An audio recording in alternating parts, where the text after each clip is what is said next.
আসসালামু আলাইকুম প্রিয় কৃষিজীবী ভাই ও বোনেরা, সবাই আশা করি ভালো আছেন। Agriculture info Bangla YouTube channel পক্ষ থেকে আপনাদের স্বাগত জানাই। আমি আমারই গ্রামেরই এক ভাতিজা, আমার ফাইন, তার এক শখের কিছু বনসাই দেখতে এসেছি। আশা করি আজকের ভিডিওটা আপনাদের ভালো লাগবে। আমি প্রথমে একটু আপনাদের সাথে বনসাইগুলো একটু পরিচয় করে দিই। এটা একটা বট গাছ, এটিও বনসাই।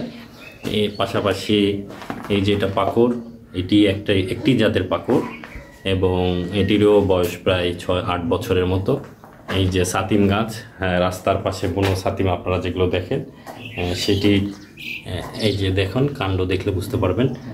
এটিও একটি বনসাই। পাশাপাশি এটি একটি পাকড়। এই পাকড়টাও আরেকটা জাতের, আরেকটা বৈশিষ্ট্যের পাকড় গাছ। এবং পাশে আছে চাইনা বট। এটির পাতা কিন্তু একটু অন্যরকম, ছোট ছোট। এটিও বেশ কাণ্ড ছেড়েছে এবং এটিও প্রায় 6 বছরের মতো বয়স হয়েছে বলে জানা গেছে। এবং পাশাপাশি এই যে একটি পাকড়, এটিরও দেখেন কাণ্ড কিন্তু বেশ সুঠাম এবং যত্ন সহকারে করা। পাশাপাশি এটি একটি চাইনা বট যেখানে রাখা হয়েছে এবং দেখেন এটির কিন্তু অলরেডি শিকড় ছাড়া শুরু করেছে। তো এই বিষয়ে একটু কথা বলবো আমি, এই যে তরুণ উদ্যোক্তা, তার সাথে কথা বলে তার এই জিনিসগুলো একটু জানবো। একটু সামনে যাবো। হ্যাঁ, তোমার নাম পরিচয়টা একটু। আসসালামু আলাইকুম, আমার নাম ফাহিম জাহান। আমি অনেক শখের বসে এই গাছগুলো তৈরি করছিলাম, প্রস্তুত করছি। মোটামুটি সমস্ত গাছের বয়স 8+, এটা সর্বনিম্ন বয়স। আচ্ছা আচ্ছা, 8+, এবং এই চায়না বোর্ড দুটোর বয়স একটু কম হবে, 6+ হবে। 6+ হবে। আমরা একটু তোমার পেছনে এই বটটার সম্বন্ধে একটু বৈশিষ্ট্যগুলো যদি বলতা। এটার বয়স তো প্রায় 8 বছর। হ্যাঁ, এই বয়স 8+। এটা আমাদের দেশীয় বট, সাধারণ দেশীয় বট। পাশাপাশি এই পাকুড় গাছটা, এটাও একটা দেশীয় পাকুড়। এটা এক প্রজাতি এবং এটা আমাদের দেশে সচরাচর যেখানে পাওয়া যায়, দেখা যায়। এটা ছাতিয়ান গাছ। এটা রাস্তার পাশে বিশেষ করে এই গাছটা দেখতে পাওয়া যায়, অনেক বয়স হয়ে থাকে। আমার এই গাছের বয়সও 8+। আচ্ছা আচ্ছা, এইটা একটি পাকুড় গাছ। এই পাকুড় গাছটারও বয়স 8+। এটা আরেক জাতের পাকুড়। আর এই পাকুড়টাকে বিশেষ করে বলা হয় খড় পাকুড়। অনেকেই খড় পাকুড় নামে এই পাকুড়টা চিনে থাকে।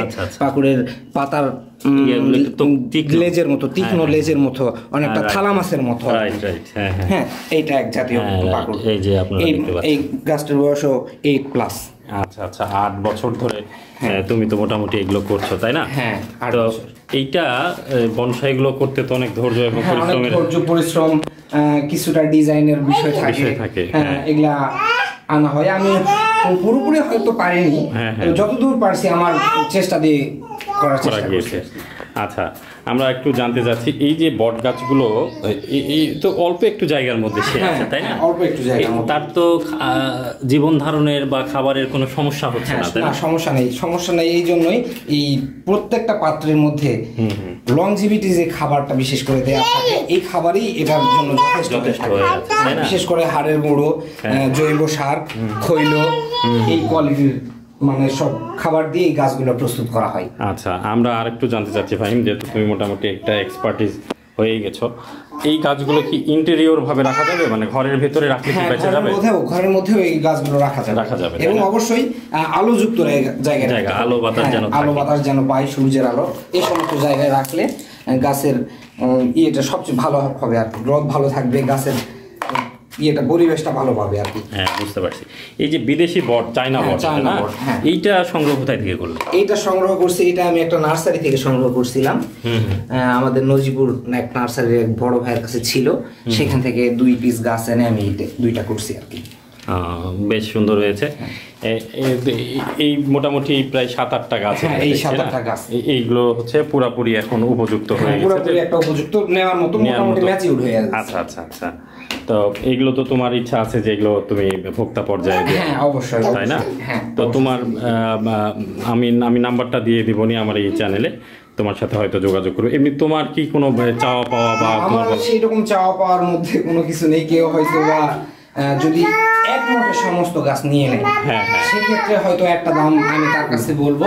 আচ্ছা, আর যদি কেউ বলে আমি ভাই একবারে সবগুলো নিব না, হয়তো 1 পিস বা 2 পিস piece নিব, করে নেব। সেক্ষেত্রে দাম আরেক রকম, সেক্ষেত্রে দাম আরেক রকম। বুঝতে পেরেছি। আমরা আশা করি দর্শকদের কাছে গাছগুলো ভালো লাগবে। গাছেরগুলোর শেপ কিন্তু আমার কাছে বেশ ভালো লেগেছে, প্রতিটা গাছেরই আলাদা আলাদা শেপ আছে এবং গাছগুলো ছোট্ট জায়গাতেই রাখা যাবে বলে মনে হচ্ছে। আশা করা যায় আপনাদের এই ভিডিওটা কাজে লাগবে। তো ঠিক আছে ফাহিম, আমরা আশাবাদী যে এখানে শখ করে, যেহেতু এটা শখের জিনিস তাই না, হ্যাঁ, শখের। তো আশা করি এটা নিশ্চয়ই ভালো কিছু হবে। তো ঠিক আছে, তোমাকে ধন্যবাদ, ভালো থাকো। ওকে, আসসালামু আলাইকুম।